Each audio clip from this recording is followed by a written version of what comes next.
আলহামদুলিল্লাহ, সমস্ত প্রশংসা সমস্ত গুণগান সেই মহান আল্লাহ রব্বুল আলামিনের উপরে, যে আল্লাহ রব্বুল আলামিন আপনাকে আমাকে সুস্থ শরীরে সেই মহান আল্লাহ তাআলা মেহেরবানিতে অশেষ রহমতে আমরা জুমার নামাজ পড়ার উদ্দেশ্য এবং জুমার খুতবা শোনার উদ্দেশ্যে আমরা মসজিদে এসে পেরেছি। যে মহান সুবহানাহু ওয়া তাআলা আপনাকে সম্পর্কে আল্লাহ তাআলা পবিত্র বান্দার ভিতর থেকে বাছাই করে আপনাকে এই মসজিদে এনেছে, সেই জন্য সুবহানাহু ওয়া তাআলা বলে আমরা লাখো শুকর আদায় করি, সকলে অন্তরস্থল থেকে বলি আলহামদুলিল্লাহ। তার দরবারে বিশ্বমান মুক্তিদুল দো জাহান বিশ্বমান যা সুবহানাহু আপনি আমি কোনো জান্নাত করতে পারবো না। হযরত মুহাম্মদ রাসূলুল্লাহ সাল্লাল্লাহু আলাইহি ওয়াসাল্লাম যুগে যুগে কালেকালে ইব্রাহিম ইসলামের জন্য নিজের বুকের তাজা রক্ত দিয়ে দিয়েছেন। যে ভাইরা এই বিনাশ পর্যন্ত এই সে রাসূল থেকে আজ পর্যন্ত যে ভাইরা নিজের জীবনকে নিজের বুকের তাজা রক্ত দিয়ে যে ভাইরা ইসলামের জন্য কাজ করে যাচ্ছেন, আমার বাবা তাদেরকে যেন উজ্জ্বল মর্যাদা করে সকলকে আল্লাহুম্মা আমিন। সম্মানিত হাজির, আমি আপনাদের সামনে সূরা আল-আরাফ আয়াত করেছি। রাসূল সাল্লাল্লাহু আলাইহি ওয়াসাল্লাম সত্তর বারের ভিতর থেকে একটি মাত্র হাদিস শেষ করেছি। একটি আয়াত একটি হাদিস শেষ সম্পর্কে আমরা আজকে আলোচনার বিষয় হচ্ছে আপনি কি করলে পুরাপুরি মুসলমান ইমানদার হতে পারবে, আপনি কি কাজ করলে কি ইবাদত করলে আপনি পুরাপুরি ইমানদার মুসলমান হতে পারবেন, এই বিষয় নিয়ে আমরা সংক্ষিপ্ত আলোচনা করব ইনশাআল্লাহ। ওয়া তাওফীকুল্লাহ বিল্লাহ আলাইহি তাআলা। আল্লাহ রাব্বুল আলামিন বলেন সূরা আল-আরাফ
ওহে ইমানদার ওহে মুসলমান তোমরা শুনো তোমরা যতক্ষণ পর্যন্ত মৃত্যুবরণ করিও না তোমরা যতক্ষণ পর্যন্ত কবরে আসিবে না যতক্ষণ পর্যন্ত পুরাপুরি ইমানদার মুসলমান না তোমরা যতক্ষণ পর্যন্ত কবরে আসিও না তোমরা যতক্ষণ পর্যন্ত কবরে আসিও না যতক্ষণ পর্যন্ত তোমরা পুরাপুরি ইমানদার মুসলমান হতে পারবে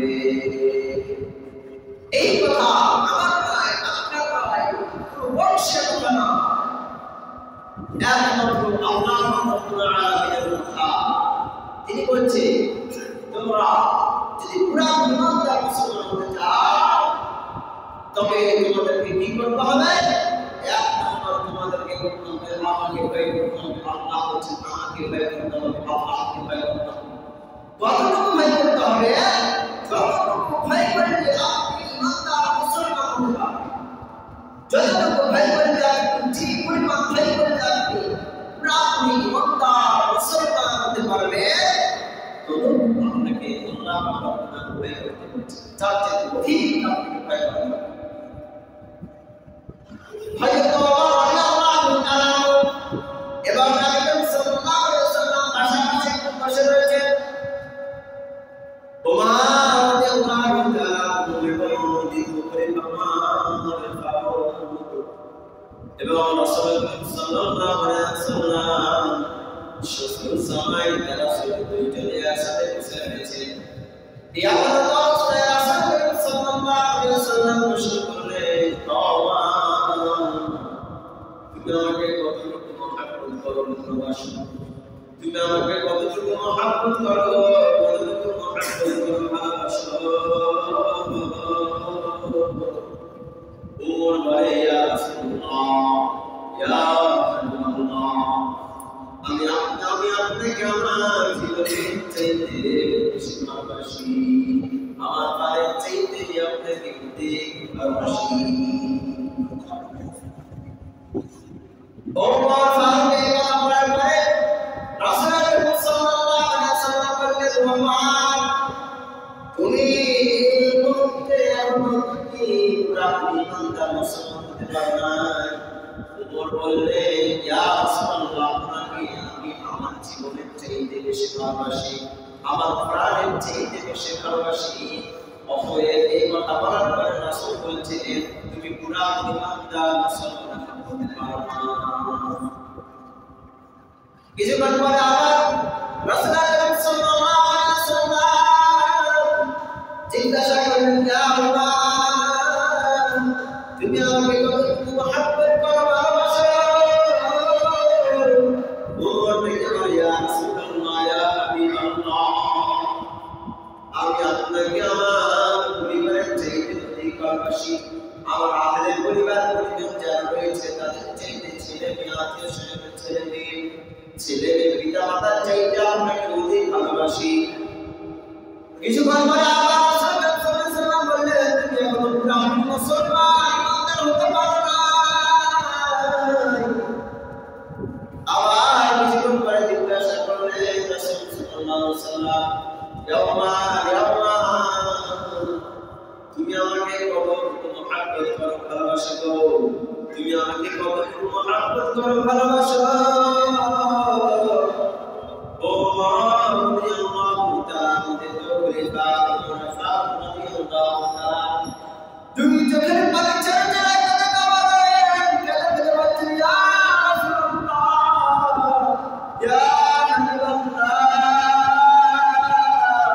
আমার জীবনের চাইতে বেশি ভালোবেসে আমি ইমানদার হতে পারলাম না আপনাকে আমি আমার পরিবারের চাইতে বেশি ভালোবেসে ইমানদার হতে পারলাম না আল্লাহু আল্লাহর কসম আল্লাহু আল্লাহর কসম আল্লাহু আল্লাহর কসম এই পৃথিবীর কত মহব্বত ভালোবাসা রয়েছে এই পৃথিবীর যত মহব্বত ভালোবাসা রয়েছে সব দিকে যদি বাঁধতে করে দেওয়া হয় আর মুহাম্মদ সাল্লাল্লাহু আলাইহি ওয়াসাল্লামকে যদি বাঁধতে করে দেওয়া হয় সব মহব্বত ভালোবাসাকে উপেক্ষা করে আমি রাসূল সাল্লাল্লাহু আলাইহি ওয়াসাল্লামকে বেছে নিব সুবহানাল্লাহ দেখো ওমর ফারুক রাদিয়াল্লাহু তাআলা নিজের জীবনের চাইতে বেশি ভালোবেসে ইমানদার মুসলমান মুসলমান আমরা সকলে কিন্তু পুরাপুরি মুসলমান। আল্লাহ তাআলা আমাদের কি বলছে? মুসলমানকে বলছে যারা ইমানদার, যারা ঈমান আনতে পেরেছে, আল্লাহ পাকের কোরআনকে বিশ্বাস করে, আমাদেরকে বলছে তোমরা পুরাপুরি মুসলমান ইমানদার হও, তারপরে আমরা কবরে আসো। আমরা তোমার যে আসল ভাবে সেই কবরে আসো, তুমি ইমানদার মুসলমান হওয়ার পরে আগে তোমরা আসো। ওমর ফারুক রাদিয়াল্লাহু তাআলা প্রথমে তার জীবনের চাইতে বেশি ভালোবেসে ইমানদার, পরিবারের চাইতে বেশি ভালোবেসে ইমানদার হতে পারলেন না।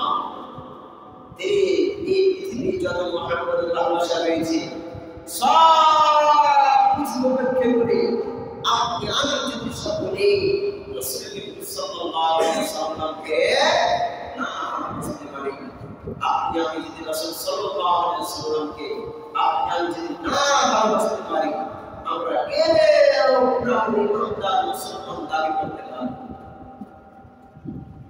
আপনি ইমানদার মুসলমান দাবি করেন, আপনি ইমানদার বড়াই করেন, মুসলমান বড়াই করেন, কিন্তু সে এক দেশের এক প্রান্তে আজকে বর্তমান সমাজে রাসূল সাল্লাল্লাহু আলাইহি ওয়াসাল্লাম একটি হাদিস করে গিয়েছিলেন, কথা বলে গিয়েছিলেন যে ইমানদারদের অন্তর হচ্ছে একটা, ইমানদারদের অন্তর হচ্ছে একটা, ইমানদার যারা মুত্তাকি হবে তাদের অন্তর হবে একটা।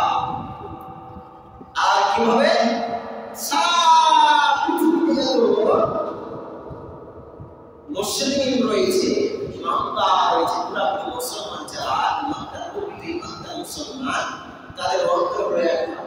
এইভাবে যদি আপনি প্রকৃত ইমানদার হন, আপনি আমি যদি প্রকৃত ইমানদার হই, তবে যদি একটি দ্বীনের ভাইয়ের উপরে, একটি অন্য মুসলিম ভাইয়ের উপরে, অন্য একটি ইমানদার ভাইয়ের উপরে বিরকাত থেকে পরে এই বিরোধী হয়, আপনার শরীরে যেমন এই আঙ্গুলটা যদি কেটে যায়, এই আঙ্গুলটা কেটে যাওয়ার পরে আপনি সারা শরীরে ব্যথা পাবেন। তেমনি ভাবে যদি কোনো পৃথিবীর কোনো রাষ্ট্রে, কোনো জায়গায়, কোনো প্রান্তে যদি কোনো মুসলিম ভাই, কোনো ইমানদার কেউ যদি নির্যাতিত হয়, নিপীড়িত হয়, ইমানদার আপনার যদি বলে যায় ইমান থেকে থাকে, আপনার শরীরে রোগগুলো খারাপ হবে হবে, কেননা আপনি যদি পুরাপুরি ইমানদার হন তাহলে আপনিও ব্যথা হবেন। আপনার সেই ভাই এত আজকে নির্যাতিত হচ্ছে, দেশের এক প্রান্তে আমরা বেমামলার জামিনে দেশের এক প্রান্তে কত শুনতে পাচ্ছি, কত আমরা ভালো মন্দ খাচ্ছি, শুনে নিয়েছি, কিন্তু দেশের অন্য প্রান্তে যে ভাই আমরা নির্যাতিত, নিপীড়িত, সেই ভাইদের জন্য আপনারা কি করছেন? ওহে বান্দা, ওহে মুসলমান, তুমি দাবি করো, বড়াই করো আমি মুসলমান, নামে মুসলমান, প্রকৃত আজকের সমাজে আমরা প্রকৃত ইমানদার মুসলমান নই। যদি আমরা প্রকৃত ইমানদার মুসলমান হতাম, তাহলে আমাদের এই সেই রাষ্ট্রের কথা বাদ দিলাম, সেই প্রান্তের কথা বাদ দিলাম, এই বাংলার জন্য যে 13টি বছর যাবত একজন ঐতিহাসিক, একজন তাফসীরকার কারাগারে থাকিল, আমাদের দিনে এত কিছু তাদের চিন্তা হয়নি যে তিনি এই মুসলমানের রাষ্ট্রে 75% মুসলমান হওয়ার পর তিনি কেন কারাগারে থাকবেন না? আপনি যদি ইমানদার হতেন, পুরাপুরি আপনার সাথে দিলে ইমান থাকতো, প্রকৃত আপনি যদি ইমানদার মুসলমান হতেন, আপনার দিলে একটু বাধা দিত, আপনার দিলে একটু হলে চিন্তা হতো যে সে ইহুদির সাথে তাদের মোলাকাত হচ্ছে, যুদ্ধ হচ্ছে, বাদীরা কিন্তু এই মুসলমান রাষ্ট্রে মুসলমানের ছেলেদেরকে নির্যাতিত, নিপীড়িত, জুলুমের শিকার হলো। প্রায় 1500 বছর ধরে আমরা নির্যাতিত, নিপীড়িত হয়ে গেলাম, কিন্তু আমরা মুসলমান মুখে দাবি করি, কিন্তু আমরা মুসলমান নয়। এই যে এই বলার বাইরে আমরা মুসলমান মুসলমান করে চিল্লাই, লিল্লাহি তাকবীর আল্লাহু আকবার করে চিল্লাই, সে আমরা সেই মাঠে মধ্যে আমরা আল্লাহু আকবার করে চিল্লাই, সেই মুনাফিকরা চরিত্রহীন বাংলা জাতি তাদেরকে দাওয়াত দেওয়া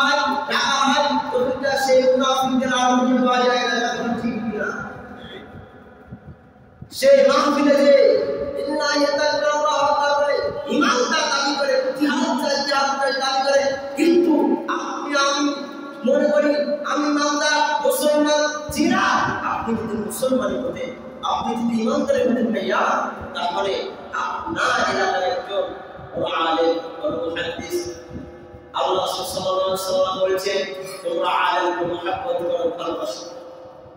চারটি কথা বলেছেন, তোমরা চারটি জিনিস সব 5 নম্বরটা কেউ বলে না, 5 নম্বরটা বলে দুনিয়া শেষে কেয়ামত শেষে। চারটি কথা কি? এক নম্বর, তুমি নিজে আলেম হবা, এক নম্বর তোমাকে নিজে আলেম হতে হবে। যদি তুমি এক নম্বর নিজে আলেম না হতে পারো, তোমার ছেলেকে আলেম বানাও, তোমার ছেলেকে আলেম বানাতে না পারো, তবে তুমি একটি চাকরি পাই, যেটা আমরা চাকরি বলি লজিক পাই, একটি আমি তাকে ভরণ পোষণ দিয়ে খাওয়া দাওয়া দিয়ে একটি যদি আলেম বানাতে হবে, যদি সেটা আমরা না করতে পারি, 4 নম্বর রাসূল সাল্লাল্লাহু আলাইহি ওয়াসাল্লাম বলেন তোমরা আলেমের সাথে ভালোবাসা করো, মহব্বত করো, ভালোবাসো, তোমরা তবে মুত্তাকি ইমানদার হতে পারবে। কেন?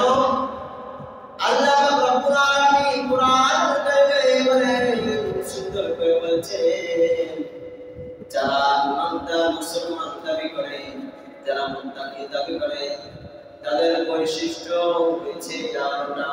আমি সেই কথা বলতে যাচ্ছি না, আপনি যদি সেই কাজে যান বলতে সেই আলোচনা করতে গেলে সময় লাগবে, আমি সেই কথা বলছি না।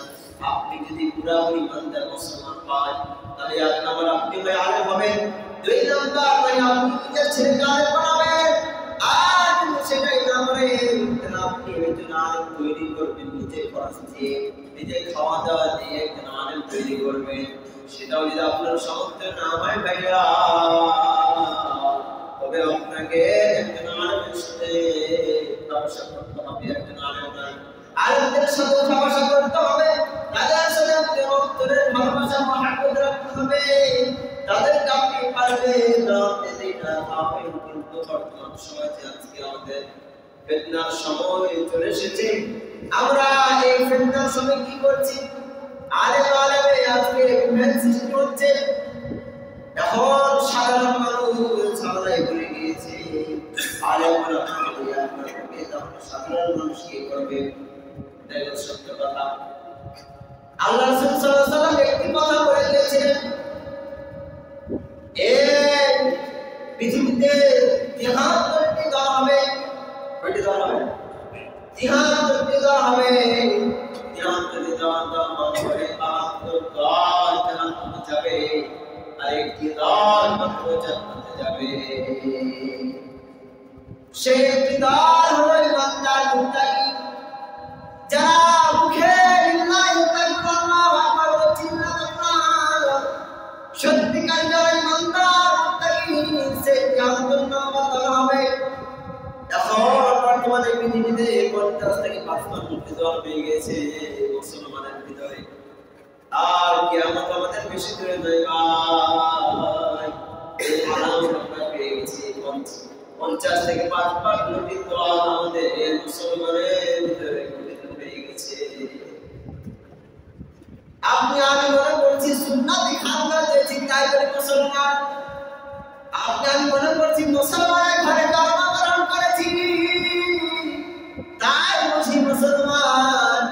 সেই বুখারী বর্ণনা রাসূল সাল্লাল্লাহু আলাইহি ওয়াসাল্লাম বলেছেন, যে ব্যক্তি আমাকে পুরাপুরি ইমানদার মুসলমান দাবি করে, তার ছেলে মেয়ে আত্মীয় স্বজন সন্তান সন্ততির চাইতে যে বেশি ভালোবাসতে পারলো না, আমাকে যে ব্যক্তি সন্তান সন্ততির চাইতে উনি ভালোবাসতে পারলো না, আমি আপনাকে ভালোবাসি না, তার চাইতে সে ইমানদার হতে পারবে না। তার ছেলে মেয়ে এমন এক উদাহরণ দিলে বুঝতে পারবেন, একজন মা তার মেয়েকে বা তার ছেলেকে কত মহব্বত করে ভালোবাসে। দেখুন, একজন ছেলে একজন মেয়ে তার মা ছেলে মেয়েকে কত মহব্বত করে ভালোবাসে। যদি ছেলে মেয়ের কোনো অসুস্থ হয় তবে চিন্তা করে আল্লাহকে ডেকে ডেকে বলে, আল্লাহ যদি আমার ছেলে মেয়ে অসুস্থ না দিয়ে তুমি যদি আমাকে অসুস্থ করতে না পারো, মহব্বত ভালোবাসা। দেখুন আল্লাহ বলেছে পৃথিবীতে যত মাখলুক রয়েছে 18,000 মাখলুক, কত 18,000 মাখলুক রয়েছে পৃথিবীতে আল্লাহর সৃষ্টি। সে 18,000 মাখলুকের ভিতরে 99 গুণ মহব্বত ভালোবাসা রেখেছেন আল্লাহ তাআলার কাছে, আর একটি গুণ একটি মহব্বত সারা বিশ্বের 18,000 মাখলুকের ভিতরে ছিটিয়ে দিয়েছে। তাহলে কতটুকু আপনি আমি মহব্বত পাবো, ভালোবাসা পাবো? এই চুল পরিমাণ না, তার চাইতে বড় ভালোবাসা দিয়ে আপনাকে আপনার বাবা মা ভালোবাসে। আমি 2 মিনিট বাবা মার ক্ষেত্র সম্পর্কে কথা বলে শেষ করি। আল্লাহ রাব্বুল আলামিন বলেন ওয়াদা রাব্বুকা আল্লা তা'বুদু ইল্লা ইয়্যাহু ওয়া বিল ওয়ালিদাইনি ইহসানা। তোমরা আমার দাসত্বে ইবাদত করো, তোমরা আমার ইবাদত করো, তোমরা আমাকে কারোর সাথে শরীক করো না আমার সাথে। আমার ইবাদত করার পরে তোমাদের কর্তব্য হলো তোমাদের পিতা মাতার উপরে তোমাদের খেদমত করতে হবে। রাসূল সাল্লাল্লাহু আলাইহি ওয়াসাল্লামকে একজন সাহাবী বলছেন, ইয়া রাসূলুল্লাহ, ইয়া হাবিবাল্লাহ, পৃথিবীতে আমি জিহাদের ময়দানে যেতে পারবো না, আমার মা অসুস্থ, কি করব? বলছে তোমরা জিহাদের ময়দানে যাওয়ার দরকার নেই, তুমি তোমার মার খেদমত করো, তুমি জান্নাতি হয়ে যাবে। বলছে আমি কি কাজ করলে জান্নাতি হতে পারবো?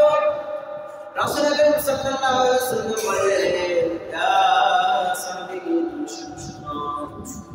তোমার কি পৃথিবীতে তোমার বাবা মা বেঁচে আছে? বলছে হ্যাঁ বেঁচে আছে।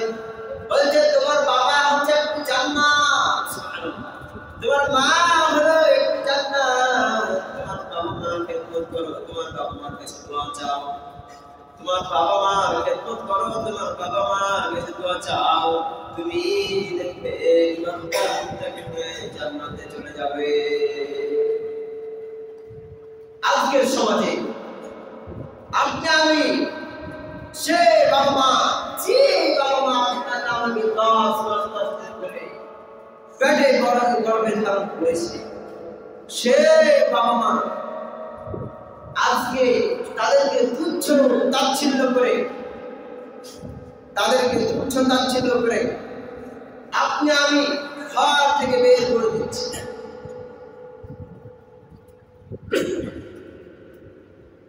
আপনি আমি তুচ্ছ তাচ্ছিল্য করে ঘর থেকে বের করে দিচ্ছি, কারণ একজন পরের বেটি এসেছে। জিনা বেটা, দুঃখ পাবেন না, আমি সেই পরের বেটি কিন্তু দোষ দিচ্ছি না।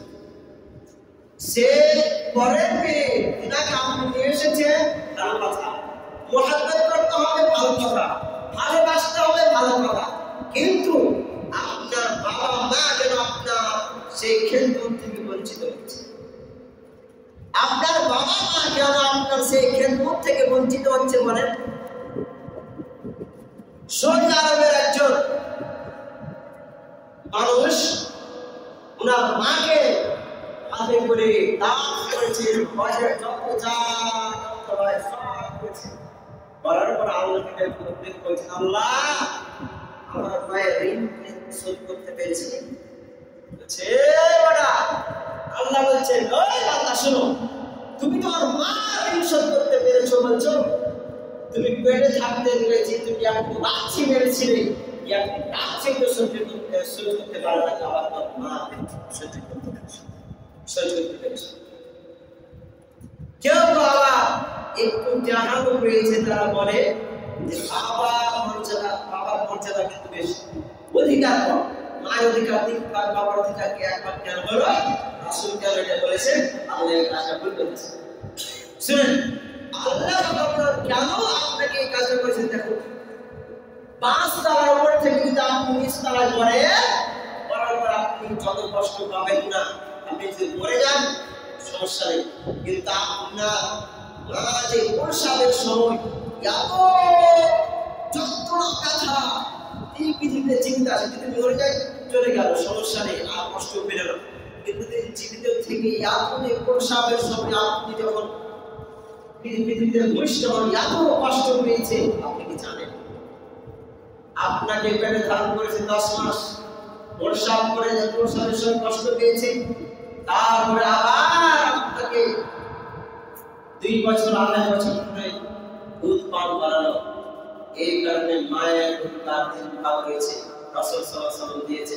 কিন্তু বর্তমান সমাজের মায়েরা বুঝে না, ওর দেশটা সব সময় আমার বউ আমার ছেলেকে কানে কানে কি করেছে। জি না, বাবা জান আপনার বউ বলেন না, আপনার ছেলে ঠিক নেই, আপনার বউর দোষ নেই। আপনার ছেলেকে ঠিক করুন, আপনার পরিবার ঠিক করুন, আহলে পরিবার আপনার ঠিক করুন, দেখবেন সমাজ রাষ্ট্র সব ঠিক হয়ে যাবে। আপনার আহলে পরিবারকে আপনি সালাতি বানান, নামাজি বানান, দিনদার পরিষ্কার বানান, সবাই ঠিক হয়ে যাবে। নিজে একটু পরের ভুলগুলো করার আগে নিজের পিছনে একটু দেখবেন, নিজের চরকায় দেওয়াটা উচিত আমাদের। আমি যে সব মানুষের ভুল ধরে বেড়াচ্ছি, আমার কি ভুল হচ্ছে, আমি কি পাপ করছি। আল্লাহ বলছে ইয়া আইয়ুহাল্লাযীনা আমানু বিল্লাহি তাওবাতান নাসুহা, বলে বান্দা তোমরা শোনো, তোমরা তাওবার মতো তওবা যদি করো, তোমরা যদি তাওবার মতো তওবা করো, আমি আল্লাহ আপনাকে আমাকে সকলকে ক্ষমা করে দিবে। আল্লাহ বলছেন আমি সকল বান্দাদের ক্ষমা করে দেব যদি কেউ ক্ষমা চাওয়ার মতো ক্ষমা চাইতে পারে। আল্লাহ রাব্বুল আলামিন আপনাকে আমাকে সকলকে যেন, আমি যে কথাটা বললাম, আপনাকে আমাকে সকলকে যেন ইখলাসের সঙ্গে ভালো নেগেটিভ দিকে নিয়ে পজিটিভ দিকে, নেগেটিভ দিকে বাদ দিয়ে পজিটিভ দিকে ভেবে আমরা যেন আল্লাহ রাব্বুল আলামিনের সেই কালামুল কোরআনের নিয়ম কানুন এবং রাসূলের বাণী আমরা সব যেন মেনে চলতে পারি।